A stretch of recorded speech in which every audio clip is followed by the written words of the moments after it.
Taça Libertadores da América, edição de número 60. As grandes vitórias, as vitórias épicas, as grandes histórias, as derrotas marcantes e aqueles jogos que pareciam batalhas. A nossa série especial Libertadores 60 chega aos anos 80, época do timaço do Flamengo de Zico, do Grêmio, onde despontava o jovem Renato Gaúcho.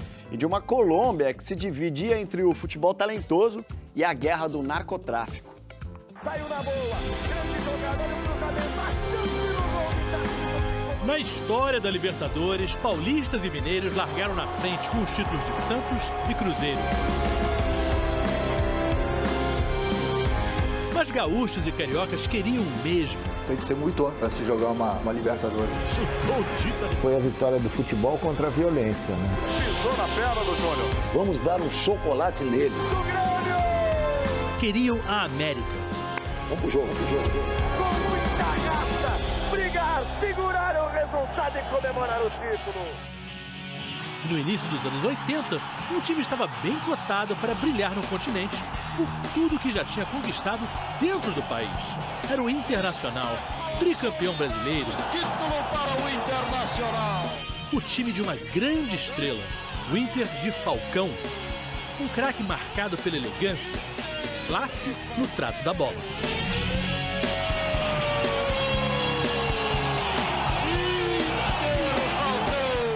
Mas naquela final de Libertadores de 1980, o Inter estava cansado. Entre as muitas competições, tinha jogado 5 vezes em 20 dias antes do primeiro jogo da decisão. E para piorar, há poucos dias desse jogo tão importante, a diretoria anunciou a venda de Falcão para Roma. Agora vai para a Itália ganhar uma merecida fortuna em dólares. E claro, ainda tinha um adversário, o Nacional do Uruguai. Um timaço que tinha como goleiro o lendário Rodolfo Rodrigues, que anos depois viria jogar pelo Santos. Agilidade, reflexo, sorte são qualidades fundamentais para um grande goleiro. O uruguaio Rodolfo Rodrigues mostrou ontem no jogo com o Santos, seu time que usa e abusa destas 3 qualidades. Rodolfo hoje vive em Montevidéu e, assim como tantos desses troféus, é uma joia da história do Nacional. O Inter era um time muito bom, Falcão, Mário Sérgio. O Inter tinha um time muito bom. Falcão, Mário Sérgio, Cléo, Mauro Galvão. Nós chegamos ali não como favoritos, mas chegamos para disputar um título. Nós chegamos aí não como favorito, não. Ainda o Falcão. Na ida, um empate sem gols no Beira-Rio. Foi desarmado. Na volta, 1-0 para o Nacional, que ganhava a primeira Libertadores dos anos 80, a segunda do clube.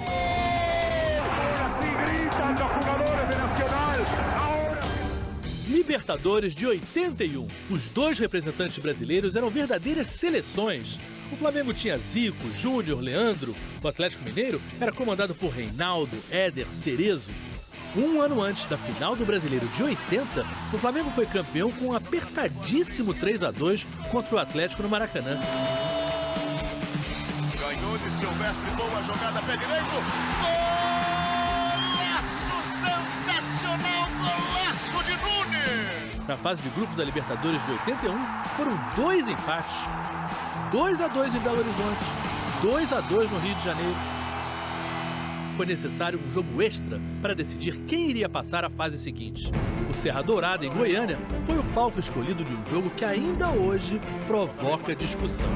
No começo, os artistas pareciam brucutus, faltas violentas dos 2 lados. É lamentável, mas é muito lamentável. Que caminho está partindo o futebol brasileiro. Até que o árbitro José Roberto Reis quis dar um basta na violência. Tem um jogo na mão, um jogo picado e tal, eu chamei os 2 capitães, ó, o primeiro que der por trás sai. Dito e feito. Cartão vermelho. Reinaldo está expulso do jogo porque atingiu Zico. Uma sucessão de expulsões, 5 no total. O Galo ficou com apenas 6 jogadores em campo. Gerson, o Éder está expulso. Outro, hein? Outro. E a diretoria do Atlético entra em campo e o diretor quer agredir o Zé Roberto Wright. Ó, o Palinha no bolo ali foi expulso também. Chicão está expulso de campo. Chicão expulso de campo. E a partida nem chegou ao final do primeiro tempo. Para chegar à final, o Flamengo ainda passou pelo Jorge Wilstermann, da Bolívia, e o Deportivo Cali, da Colômbia. E o adversário da decisão era o Cobreloa, clube chileno fundado apenas 4 anos antes. O domínio, a devolução a Zico, agora vai, bateu! Na primeira partida no Rio, o Flamengo fez 2-0 logo no primeiro tempo. Gols de Zico. Zico, mais uma vez! Na plateia, um torcedor ilustre dava sorte para o rubro-negro. Mas o Flamengo afrouxou no segundo tempo e o Cobreloa diminuiu, 2-1. Mesmo fora de casa, os chilenos não faziam cerimônia na hora de chegar junto.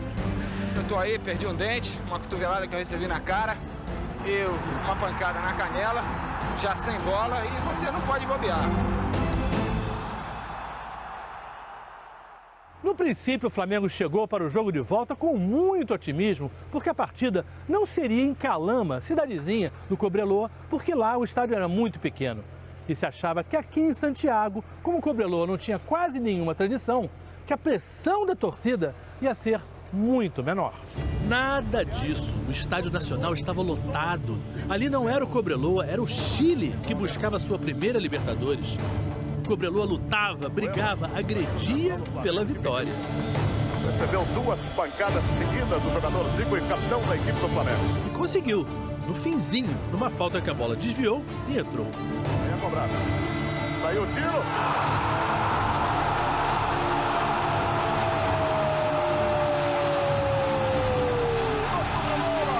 O jogo de Santiago deixou lições e cicatrizes. Falta. Marcou a falta. Depois pisou na perna do Júnior. Nunes, olha o Adílio fechando. Está reclamando um tapa no rosto. O Adílio. O Adílio não caiu para fazer isso não, levou a cotovelada. E o principal acusado, o zagueiro Mário Soto, digamos que fala pelos cotovelos. Foi um jogo diferente, mas eu nunca entrei em campo para agredir ninguém. Quando o Zico disse que eu joguei com a pedra na mão, acho que foi uma expressão, porque isso não era possível.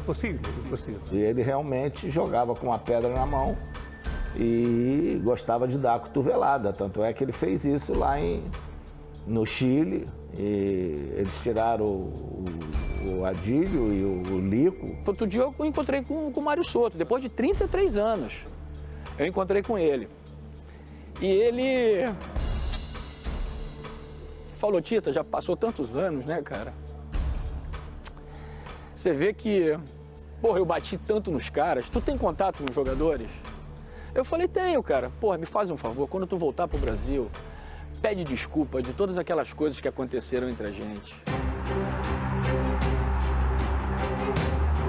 A decisão teria que ser feita numa terceira partida e, para isso, foi escolhido um lugar neutro, o Estádio Centenário, em Montevidéu. Para o Flamengo, isso não era um bom sinal, porque até então, os 3 clubes brasileiros que tinham decidido uma Libertadores aqui, Palmeiras, Cruzeiro, Internacional, todos eles tinham perdido. Montevidéu hoje, mais uma decisão para o futebol brasileiro que você vai acompanhar ao vivo pela Rede Globo. Flamengo e Cobreloa, na final da Taça Libertadores da América. Zico, olha a chance do Flamengo entre 3 jogadores. Ainda Zico, olha o gol. Na bola, o Flamengo tinha mais time, tinha mais craques. Zico fez um gol no primeiro tempo.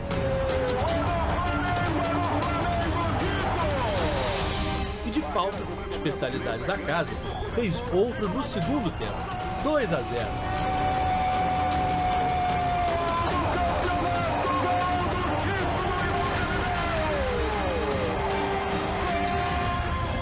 E ainda deu tempo para o reserva Anselmo entrar em campo com apenas uma missão: dar um soco no zagueiro vilão do Cobreloa, Mário Soto. Capitão do Flamengo, Zico, fechou a taça dele. E ele que fez os 2 gols nessa vitória. Libertadores feita de sangue, suor e lágrimas. A festa que vocês nem esperavam por ela, né? Nessa torcida a gente espera. Era uma geração maravilhosa. A gente colocou na cabeça que não podia desperdiçar aquela chance. É lógico que significou muito na carreira de todos nós e significa até hoje, né? A gente gostaria muito que o Flamengo voltasse a conquistar, mas infelizmente ainda não foi possível. Vai partir Jair no pé direito. Em 82, o Flamengo parecia favorito, mas caiu para o Peñarol em pleno Maracanã, lotado, na fase semifinal. Do Peñarol! O Cobreloa conseguiu chegar à segunda final seguida e, de novo, ficou no quase. Peñarol campeão pela quarta vez.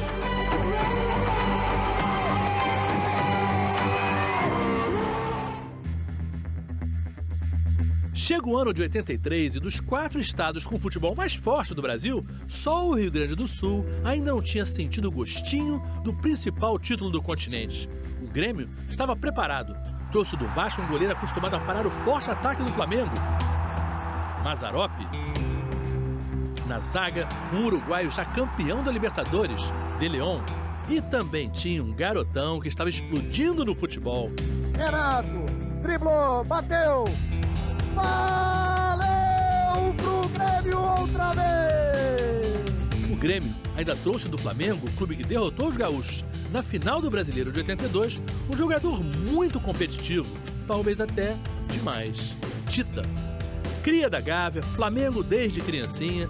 Naquele Flamengo mais talentoso da história, ele jogava pela direita, mas podia jogar em qualquer posição. Tita queria ser o camisa 10. O problema é que nessa posição jogava Zico. Eu queria representar jogando na posição que eu me sentia bem. Que eu gostava de jogar. Não que eu quisesse o lugar do Zico. Isso aí, claro, eu não almejava essa situação, até porque o Zico era o meu ídolo. Técnica, força, vontade, personalidade. Enfim, ele contribuiu de forma maravilhosa para aquele título. Tita ganhou a camisa 10 que tanto queria e com ela marcou um golaço contra o ex-clube no Maracanã. O Grêmio eliminou o Flamengo e chegou na última fase, onde o rival mais perigoso foi o Estudiantes de La Plata, da Argentina. Quando nós entramos em campo, o clima já era de matar. Era de matar mesmo. Porque existem jogos que você tem o receio da briga. Mas quando existe um jogo que é o da morte, e ali todo mundo tinha medo disso. Alçapão, pressão, intimidação, torcida como um vulcão. Tita ajeitou para o pé direito e está no chão. Não houve nada para o juiz. Renato agora foi derrubado. Primeiro tempo, 2 argentinos expulsos e 1-1 no placar. Olha lá o Osvaldo. Gol! Com 2 jogadores a mais, era só acertar alguma coisa para ganhar o jogo. E o que era esperado aconteceu. O Grêmio fez mais 2 gols. O 3-1 foi de Renato, uma brilhante jogada individual. Ele dá a primeira pinta, passou pelo primeiro, pelo segundo. Rolou. Perdendo em casa, os argentinos perderam ainda mais a cabeça. Resultado, mais 2 expulsos. Faltando 15 minutos para o jogo acabar, o Grêmio tinha 2 gols a mais e 4 jogadores a mais. Eram 11 contra 7. Acabou, né? Não exatamente. O que mais me marcou é que eu apanhei muito. Apanhei como que uma criança grande. Velocidade. Agora está no chão. Eu observava assim a torcida, foi algo impressionante. Eu falei, se a gente sair daqui com uma vitória, a gente não vai sair daqui. O Estudiantes, com 7 em campo, conseguiu a proeza de empatar o jogo. E bico! A bola voltou para Agüero, gol! Mesmo com 3-3 na Batalha de La Plata, o Grêmio se classificou para a final. Na decisão, o adversário era o então campeão, o Peñarol. Era briga de vizinho, uruguaios e gaúchos vivem porta a porta. E o primeiro jogo era em Montevidéu. O Grêmio estava confiante e fez 1-0 no início, com Tita. Mas o Peñarol empatou ainda no primeiro tempo. Morena de Leão, olha a sobra. Mazzaropi, gol! Em Porto Alegre, agora era vencer e correr para o abraço. E de novo, o Grêmio fez 1-0 no começo do primeiro tempo. Gol de Caio. Ainda a recuperação de Tarcísio e a falta dura em cima dele. Aí ele joga por entre as pernas de Bote e recebe a falta. Entrou duro no lance do Tita. O Peñarol empatou no segundo, 1-1. Sobe todo mundo. Gol! Até que Renato, na ponta direita, dá um balão na área. O goleiro vacila ao não sair e César faz o gol da vitória. Grêmio 2-1.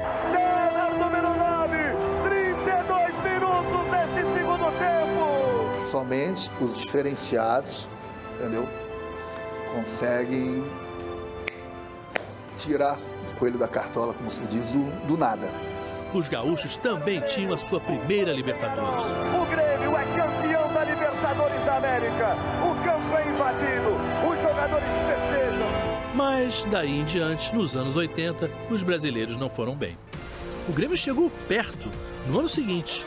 Em 84, perdeu a decisão para o Independiente. Este empate de 0-0 e que deu o título ao Independiente. Na segunda metade dos anos 80, o futebol colombiano foi quem deu um passo à frente. O América de Cali conseguiu chegar a 3 finais seguidas, mas perdeu as 3. E em 88 chegou à semifinal e caiu para o Nacional do Uruguai, que seria o campeão. E a Colômbia finalmente chegou ao topo em 89, mas logo com um grande rival do América, o Atlético Nacional de Medellín. O futebol colombiano tinha talento e dinheiro.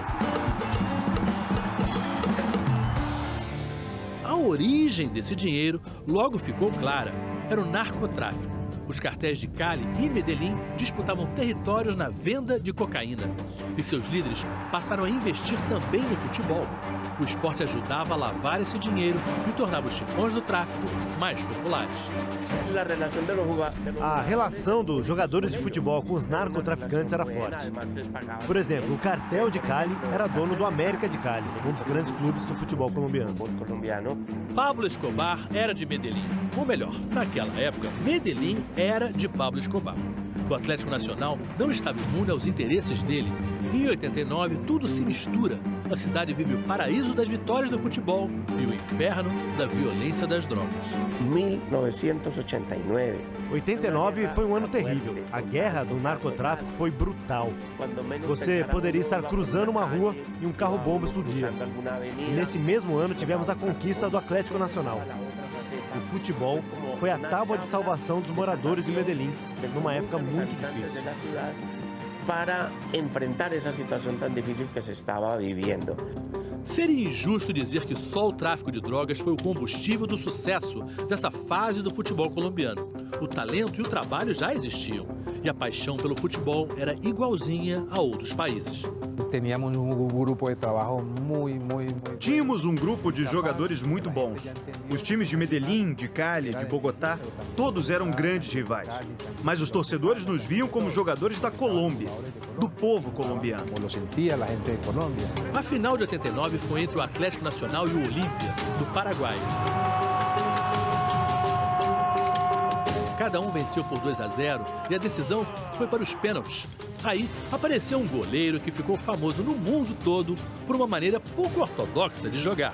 E Guita tinha alma de atacante, mas era goleiro. E dos bons. Ele defendeu 4 pênaltis e converteu o dele.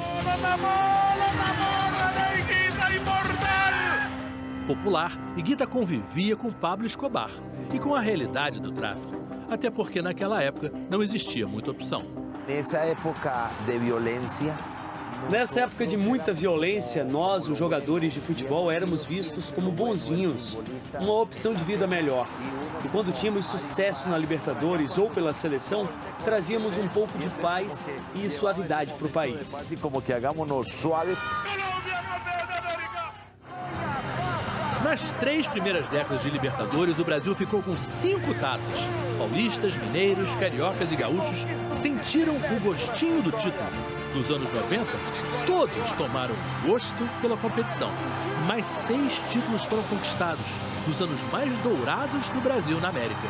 As vitórias passam a ser mais normais, ainda que sempre passionais. É campeão! Como tudo que envolve a maior competição de clubes do continente.